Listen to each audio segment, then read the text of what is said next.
Hello my dear Telugu people. నాన్న నాకు ఉద్యోగం వచ్చింది అంటూ మెయిల్ చూపించాను. అయితే నాన్న మెయిల్ చూస్తూ మురిసిపోతూ నా బంగారు తల్లికి ఉద్యోగం వచ్చేసింది అని చాలా సంబరపడ.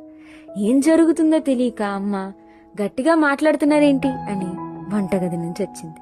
నీ కూతురికి ఉద్యోగం వచ్చింది అంటూ గర్వంగా చెప్పుకున్నాను నాన్న. ఆ రోజు నాన్న కళ్ళల్లో ఆనందాన్ని ఇప్పటికీ మర్చిపోలేను. ఈ విషయం వినగానే అమ్మ ఫ్రిడ్జ్లోంచి చాక్లెట్ తీసి నా నోట్లో పెట్టి నా బంగారు తల్లి మొత్తానికి సాధించావురా అంటూ నా బుగ్గల్లాగింది. నేను వెంటనే సుమిత్కి ఫోన్ చేసి, సుమిత్ నాకు ఉద్యోగం వచ్చింది, నువ్వు చెప్పిన సలహాల కారణంగానే వచ్చింది, నీకు ఎన్నిసార్లు కృతజ్ఞతలు చెప్పినా తక్కువే అంటూ కృతజ్ఞతల వర్షం కురిపించాను.